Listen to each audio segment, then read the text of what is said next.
करोड़ों दर्शकों का मिल रहा साथ। एमपी की बात एमपी न्यूज के साथ।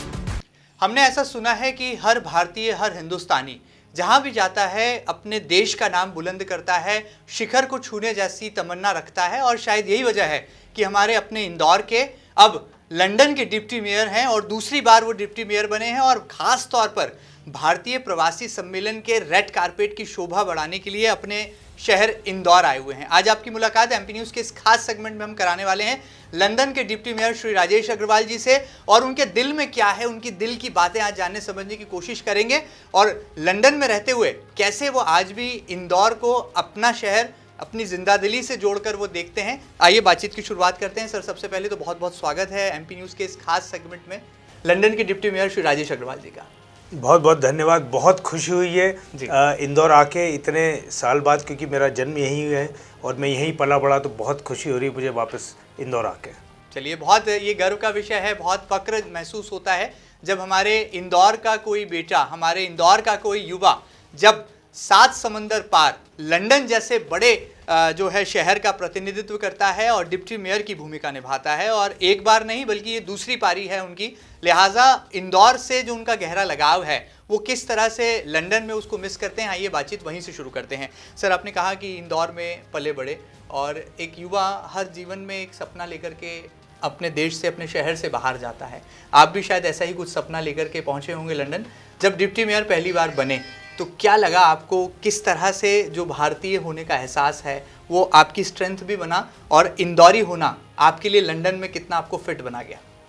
ऐसे कई स्किल्स हैं जो इंदौर में, जैसे मैं पला बड़ा, जो सीखे मैंने वो बड़े काम आते हैं लाइफ में। मैं जब पहली बार लंदन गया, मुझे आज भी वो दिन याद है, 2001 में। मैं कभी प्लेन में भी नहीं बैठा था, 200 पाउंड मेरी जेब में थे और मैं लंदन चल पड़ा। और जब मैं लंदन पहुंचा, कुछ दिन जॉब किया, फिर अपने बिज़नेस स्टार्ट किया। बिज़नेस काफ़ी सक्सेसफुल रहा, 2 बिज़नेस इस्टेब्लिश किए। फिर मैं पॉलिटिक्स में आया।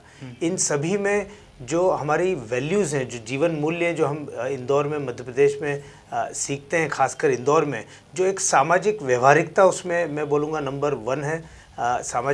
सामाजिक तौर पे इंदौर के लोग बहुत व्यवहारिक होते हैं। इंदौर इतना छोटा शहर नहीं है, पर फिर भी इतने लोग एक दूसरे को जानते हैं।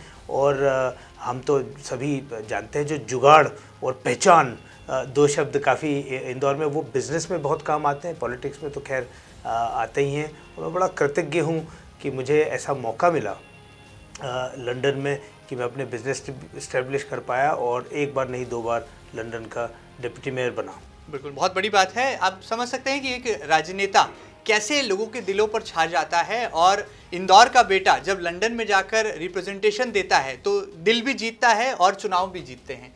किस तरह से आपको लगता है कि जो जीत का मंत्र है ये भारतीयों के दिल में बसा है और इंदौरी जहाँ भी जाता है वहाँ उड़ान भर लेता है? क्या आपने भी ये सपना बहुत पहले संजो लिया था कि अगर मौका मिला जीवन में तो राजनीति भी करना है, और राजनीति भी लंदन में जाके जो है करने का ख्वाब कभी आपने देखा था? मैंने कभी अपने ख्वाबों में भी नहीं सोचा था कि मैं लंदन में राजनीति करूंगा।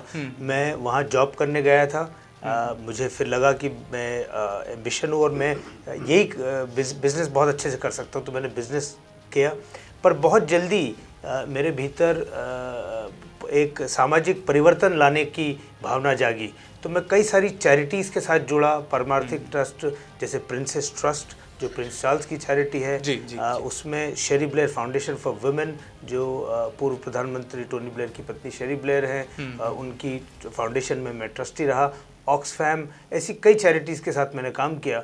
पर फिर मुझे ये एहसास हुआ कि यदि बड़े पैमाने पर सामाजिक परिवर्तन लाना है तो राजनीति से अच्छा मंच कोई नहीं है। और मैं इसीलिए मैं राजनीति में आया, ताकि वो बड़ा सामाजिक परिवर्तन ला सकूं और लोग बड़े से बड़े स्तर पर लोगों की जीवन में उसकी जीवन की उनके गुणवत्ता बढ़ा सकूं। और इसीलिए मुझे ऐसा मौका मिला और मैं बड़ा कृतज्ञ हूं कि मुझे ऐसा मौका मिला कि मैं जनसेवा कर पा रहा हूं। तो मेरे लिए राजनीति वो मंत्र है जिससे सामाजिक परिवर्तन लाया जा सकता है। चलिए, बहुत बड़ी बात है। यहाँ पर एमपी न्यूज़ के दर्शकों को बता दें कि स्वभाव से सदैव से क्रांतिकारी रहे हैं राजेश अग्रवाल जी, और युवा हैं, हरफन मौला हैं, लिहाजा हर किसी का दिल जीतना भी जानते हैं और बिजनेस के एक बड़े मंजे हुए खिलाड़ी भी माने जाते हैं, ऐसा मैंने लंदन की किताब में पढ़ा है। बहरहाल आगे बढ़ते हैं। अगर हम भारतीय प्रवासी दिवस की बात करें, जिस कार्यक्रम में शिरकत करने के लिए आप आए हैं और देश के प्रधानमंत्री नरेंद्र मोदी जी भी इस कार्यक्रम का हिस्सा होने वाले हैं, संबोधन राष्ट्र का मूल मंत्र भी वो आप सब प्रवासी भारतीयों के बीच जो है साझा करने वाले हैं। किस तरह से आपको लगता है कि देश के पूर्व प्रधानमंत्री स्वर्गीय अटल बिहारी वाजपेयी जी ने जब इसकी शुरुआत की थी, वो भी मध्य प्रदेश से थे और आप भी मध्य प्रदेश से ही हैं, कितना आपको ये जो पल है ये गौरवान्वित करता है, गौरव के पल जो हैं इस वक्त आप जी रहे हैं? मेरा सीना तो गर्व से फूल जाता है ये सुनकर कि इस बार प्रवासी भारतीय दिवस इंदौर में हो रहा है। उसके कारण साफ है, अटल बिहारी वाजपेयी जी मध्य प्रदेश के थे और पहली बार ये प्रवासी भारतीय दिवस मध्य प्रदेश में हो रहा है, जो कि उनका एक बहुत बड़ा सपना था। और 9 जनवरी इसकी तारीख है। 9 जनवरी इसलिए क्योंकि इसी दिन महात्मा गांधी साउथ अफ्रीका से पहली बार भारत लौटे थे। तो अप्रवासियों के लिए बहुत इम्पॉर्टेंट डेट है, तो बड़ी गर्व की बात है।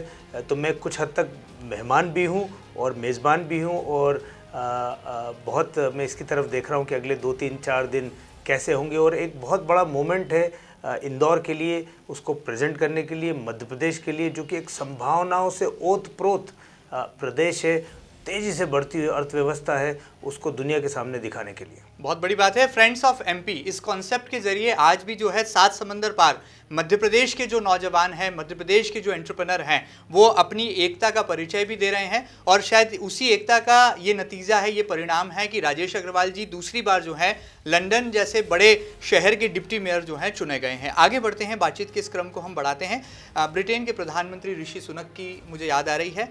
किस तरह से ये भी आपको एक इंस्पिरेशन देता है कि हमारे भारत के ही एक नौजवान हैं जो कि एक देश के प्रधानमंत्री अब बने हैं, कितना आपको लगता है इंस्पायरिंग? और ये भी कि आपके लिए कोई मोटिवेशन का एक भविष्य का कोई एक आपको दिखाई देता है आईना ऋषि सुनक जी की इस अचीवमेंट के बाद? आप क्या कहेंगे? ये एक बड़ी खुशी की बात है कि भारतीय मूल का कोई व्यक्ति, अश्वेत व्यक्ति ब्रिटेन का प्रधानमंत्री बन पाए। तो इस प्रकार की जो डाइवर्सिटी है वो लंदन की और ब्रिटेन की खासियत है, और ये बहुत बहुत अच्छी बात है कि ऐसा हुआ है। और ये एक बड़ा मौका भी है। भारत और ब्रिटेन के संबंध तो हमेशा से बहुत अच्छे रहे, बहुत गहरे रहे, और इनकी गहराई बढ़ती जा रही है, बट इसको एक अगली मुकाम पे पहुंचाने का अब समय आ गया है। और जो फ्री ट्रेड एग्रीमेंट जिसकी ब्रिटेन और भारत के बीच में बात चल रही है, उसको मेरी ऐसी उम्मीद है कि ऋषि सुनक और मोदी जी की सरकारें आपस में इसको तय कर पाएँ, क्योंकि इससे और बहुत नए रास्ते खुलेंगे दोनों देशों के बीच में, अर्थव्यवस्थाओं के रूप में। शिक्षा में बड़े रास्ते खुलेंगे।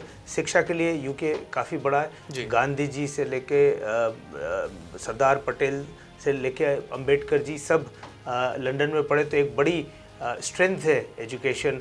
तो इस प्रकार से एक बड़ा मौका है कि 2 सरकारें मिलकर साथ काम कर पाएँ। चलिए, बड़ी बात है। यहाँ पर एक बात मैं और जोड़ना चाहूँगा कि इंदौर जो है वो स्वच्छता के मामले में शिखर को छू चुका है। देश का सबसे स्वच्छ शहर जो है इंदौर, आपका अपना इंदौर, हमारा इंदौर जो है कहलाता है, हमारे भारत देश की एक शान है ये शहर। ऐसे में लंदन से जब आप इसको कंपेयर करते हैं, बीइंग अ डिप्टी मेयर, आप क्या पाते हैं? बहुत खुशी की बात है। मैं जिससे भी बात करता हूँ आजकल दुनिया भर में भारतीय जो अमेरिका में बसे हैं, ब्रिटेन में कहीं भी बसे हैं, यदि मेरी मुलाकात होती है और मैं बताता हूँ मैं इंदौर से हैं, तो वो तुरंत कहते हैं कि इंदौर वही जो पिछले 6 बार से लगातार स्वच्छता में नंबर 1 आ रहा है। तो ये अब इंदौर की कुछ हद तक पहचान बन गई है, और ये ज़रूरी है कि हम इसको बरकरार रखें। और ये एक बड़ा प्रूफ है कि जब पॉलिटिकल विल हो, एडमिनिस्ट्रेशन और जनता जब साथ आके ठान लें तो सब कुछ किया जा सकता है। ये वो परिवर्तन है जिसको लाने में कई बार जनरेशन्स लग जाती हैं, और इसीलिए बड़ी अच्छी बात है कि हो रहा है। सारे शहर एक दूसरे से कुछ ना कुछ सीख सकते हैं। बिल्कुल। मैं एक इंटरेस्टिंग बात कहना चाहूँगा कि जो 19th सेंचुरी थी, कहते हैं कि वो साम्राज्यों की सेंचुरी थी, एम्पायर्स की। जो 20th सेंचुरी है वो देशों की, राष्ट्रों की सेंचुरी थी। 21st सेंचुरी शहरों की सेंचुरी है, जहाँ पे कि शहर राष्ट्र की और दुनिया की इकोनॉमिक ग्रोथ बढ़ा रहे हैं। तो इसी प्रकार से मैं चाहूँगा कि हम देख ही रहे हैं ऑलरेडी कि जो not just tier 1 cities but tier 2 और टियर 3 सिटीज़ इंडिया की, वो इंडिया की ग्रोथ को ज़बरदस्त तरीके से ड्राइव कर रहे हैं। और इसीलिए बहुत कुछ सीखा जा सकता है लंदन और इंदौर के बीच में। But waste management, recycling, pollution control, infrastructure development में ऐसी कई चीज़ें जहाँ लंदन और इंदौर साथ में भागीदारी कर सकते हैं। चलिए, बहुत बड़ी बात है। ये इंदौरियों के लिए भी गर्व की बात है कि लंदन और इंदौर का जो रिश्ता है ये और मजबूत और प्रगाढ़ हो सकता है। और जब डिप्टी मेयर हमारे अपने इंदौर के लंदन में बैठे हों तो फिर यहाँ पर चिंता और टेंशन किस बात की। आगे बढ़ते हैं, कितना आपको लगता है इकोनॉमी को भी ये बूस्टअप करेगा? क्योंकि प्रवासी भारतीय सम्मेलन के ठीक बाद ग्लोबल इन्वेस्टर समिट भी है, उसमें भी देश और दुनिया के बड़े इन्वेस्टर्स जो हैं इंदौर के रेड कारपेट पर नजर आने वाले हैं। कैसे आप मानते हैं कि सरकार की जो प्रयास हैं, ये जो कोशिशें हैं, ये ग्लोबल इमेज ना केवल इंदौर की बना रहा है बल्कि एक भविष्य के सुनहरे भारत की गाथा को भी हम लिखने की तरफ आगे बढ़ रहे हैं? ये इंदौर की छवि मध्य प्रदेश भारत की छवि के लिए बहुत ज़रूरी है जी। क्योंकि जो अप्रवासी भारतीय हैं दुनिया के कोने कोने में बसे हैं, वो जैसे कि प्रधानमंत्री मोदी कहते हैं वो एक लिविंग ब्रिज हैं भारत और विश्व के बीच में, एक अनौपचारिक, एक इनफॉर्मल एम्बेसडर, राजदूत हैं। इसीलिए ये जब आएँ और हमारा इंदौर शहर देखें जो कि इतना साफ़ सुथरा है, ऐसी मेज़बानी जैसी दुनिया में कहीं न मिले ऐसी देखें जब वो जब जाएंगे वापस तो सभी जगह इंदौर के और मध्य प्रदेश के गुण गाते हुए रहेंगे, तो वो बहुत महत्वपूर्ण है। पर्यटन की दृष्टि से बहुत ज़रूरी है। मध्य प्रदेश टाइगर स्टेट के नाम से जाना जाता है। हम सब ने जब बड़े हुए, जब छोटे थे, बड़े हो रहे थे, तब जंगल बुक किताब पढ़ी जिसमें मोगली नाम का एक चरित्र, एक पात्र था। मोगली का जन्म सिवनी गांव में हुआ था। जी। तो बड़ा ये सब यादें जो रूडी किपलिंग की किताबें हमने पढ़ी हैं, इन सब में मध्य प्रदेश का, तो मध्य प्रदेश में पर्यटन में बहुत संभावना है। मैन्युफैक्चरिंग अब जोर पकड़ रही है मध्य प्रदेश में। फूड टेक हो, फूड क्लस्टर हो, उसमें काफ़ी संभावनाएं। कई ऐसे प्रोडक्ट्स हैं जो अब वेस्टर्न कंट्रीज़ में बहुत पॉपुलर हो रहे हैं और मध्य प्रदेश में प्रचुर मात्रा में पाए जाते हैं। जैसे सोयाबीन काफ़ी होता है मध्य प्रदेश में, मिलेट्स जो होते हैं मध्य प्रदेश में, प्रोटीन यहाँ के गेहूं में काफ़ी हाई उम्दा क्वालिटी का है। दूध में प्रोटीन, यहाँ की जो मध्य प्रदेश के दूध में प्रोटीन है वो बड़ा ज़बरदस्त है। तो काफ़ी संभावना है। तो मैं तो यही शुभकामनाएं दूंगा कि प्रवासी भारतीय सम्मेलन और इन्वेस्टर समिट में अधिक से अधिक सभी लोग इंटरेस्ट लें। चलिए, बहुत अच्छी बात है। आपसे बात करके हमें ऐसा लग नहीं रहा है कि आप लंदन से जो है हमारे बीच हैं, ऐसा लगता है कि आप हमारे ही बीच के हैं, हमारे ही साथ रहते हैं और इंदौर के साथ आपका एक लाइव रिश्ता है। मुझे आगे बढ़ते हैं। मुझे मध्य प्रदेश के मुख्यमंत्री शिवराज सिंह चौहान जी का एक हालिया बयान याद आ रहा है जिसमें वो कह रहे हैं कि चाइना में कई सारे ऐसे प्रवासी भारतीय हैं जो कि अब वहाँ पर बोरिया बिस्तर बंद करके एमपी और अपने देश में जो है लौटना चाहते हैं।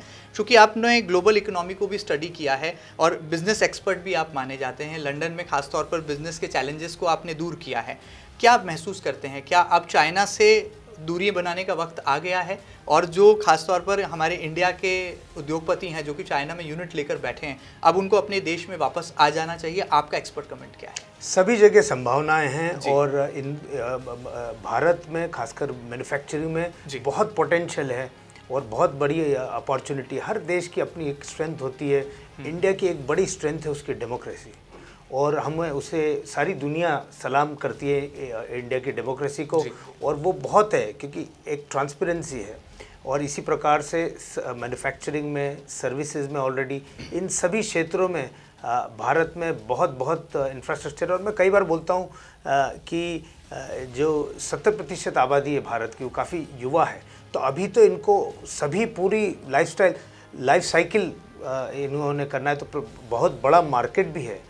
इसीलिए भारत तो संभावनाओं से ओतप्रोत है और हमें अपनी राह पे बढ़ते जाना है, ऐसा संदेश मैं युवाओं को दूंगा। चलिए, बड़ी बात है। इसे आप सक्सेस मंत्रा मान लें, गुरु मंत्रा मान लें। आगे बढ़ते हैं, समय बहुत कम है लेकिन सवाल बहुत सारे मुझे जो है जहन में आ रहे हैं। हमने ऐसा सुना है और ऐसा कार्यक्रम का प्रारूप भी है भारतीय प्रवासी सम्मेलन में कि देश के प्रधानमंत्री नरेंद्र मोदी जी आप तमाम प्रवासी भारतीयों के साथ लंच करने वाले हैं और लंच पर होने वाला है इंटरैक्शन, आप लोगों से बातचीत, आप लोगों से संवाद। आपको यदि मौका मिलता है लंदन के डिप्टी मेयर राजेश अग्रवाल जी को, तो प्रधानमंत्री नरेंद्र मोदी जी से वो कौन सी खास डिमांड होगी जो कि आप करने वाले हैं, या कोई ऐसा खास प्रपोजल, कोई प्रस्ताव है जो कि प्रधानमंत्री तक आप पहुंचाएंगे? डिमांड नहीं, मैं तो बस धन्यवाद करना चाहूँगा। इतना काम हो रहा है, देश पूरा तेज़ी से आगे बढ़ रहा है। भारत आज विश्व की सबसे तेज़ी से बढ़ती अर्थव्यवस्था है, तो मैं उसके लिए उनको बधाई देना चाहूँगा और धन्यवाद देना चाहूँगा। इंदौर को कितना मिस करते हैं लंदन में रहते हुए? इंदौर तो दिल में बसता है, तो हमारी शाखाएं विश्व भर में फैली है, पर जो अप्रवासी भारतीय हैं उनकी जो जड़ें तो भारत में ही हैं। और इंदौर की कई बातें हैं जो मिस होती है, पर ये भी सोच के सुकून मिलता है कि कम से कम लंदन शहर में 1000 से अधिक परिवार इंदौर के रहते हैं और उनसे अमूमन मुलाकात होती रहती है। तो हम सब मिलके अपना सुख दुख बांटते हैं, पोहे जलेबी खाते हैं और इंदौर की बातें करते हैं। चलिए, जाते जाते क्या खास जो है आपकी तरफ से मैसेज होगा आज के नौजवानों को, यंगस्टर्स को और एंटरप्रेन्योर्स को, क्योंकि अब भारत जो है आत्मनिर्भर भारत की तरफ जो है कदम बढ़ा रहा है। हमारे देश में लगातार ऐसे प्रयास हो रहे हैं कि हम नौकरियों के पीछे ना भागें बल्कि नौकरी देने वाले बने, खुद को इतने काबिल बना लें। देश की सरकार और राज्य सरकारें भी इस दिशा में काम कर रही हैं। क्या गुरु मंत्र होगा लंदन के डिप्टी मेयर राजेश अग्रवाल जी का इंडिया के यंगस्टर्स के लिए? बड़ा सोचें, कुछ भी असंभव नहीं है, अपने आप में विश्वास रखें और ह्यूमिलिटी भी रखें एट द सेम टाइम। ये बहुत ज़रूरी है कि हम आत्मविश्वास भी रखें, ह्यूमिलिटी भी रखें और खूब मेहनत करें।